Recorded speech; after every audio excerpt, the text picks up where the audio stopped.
ભુજના નરનારાયણ નગરમાં વ્યાસપીઠ પર બિરાજમાન જગદીપભાઈ વ્યાસના આસને ભાગવત કથા સંપન્ન થઈ હતી.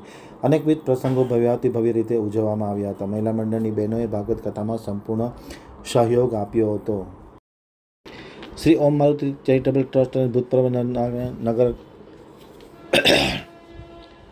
શ્રી ઓમ મારુતિ ચેરિટેબલ ટ્રસ્ટ અને ભૂતપૂર્વ નરનારાયણ નગર મહિલા મંડળ આયોજિત શ્રીમદ ભાગવત જ્ઞાન કુંભનું આયોજન તારીખ 1 થી તારીખ 7 સુધી નરનારાયણ નગર જલારામ ચોક શેરી નંબર 7 કરવામાં આવ્યું હતું. વક્તા તરીકે શાસ્ત્રી જયદીપભાઈ વ્યાસ ઉપસ્થિત રહ્યા હતા. કથા દરમિયાન ટ્રસ્ટના અધ્યક્ષ શિલ્પાબેન ગોર દ્વારા નરનારાયણ નગરના 70 જેટલા વડીલોનું વડીલ વંદના કરી સન્માન કરવામાં આવ્યું હતું.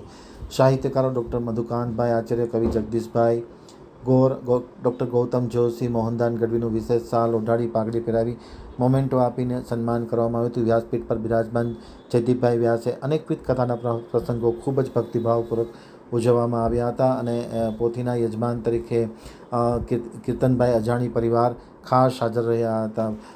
મહિલા મંડળની બહેનો શિલ્પાબેન ગોર, સરલાબેન ગોર, મીનાબેન સોલંકી, વિમીબેન ઠક્કર, મીનાબેન ગોર, ઉષાબેન ગોસ્વામી, ઋત્વીબેન આખાણી, પ્રફુલ્લાબેન ચૌહાણ, ઇન્દિરાબેન કોટક, ચંદ્રિકાબેન દૈયા, હર્ષિદાબેન ગઢવી, વિપુલાબેન પંડ્યા, ફાલ્ગુનીબેન સોની, મૈયાબેન અનમ,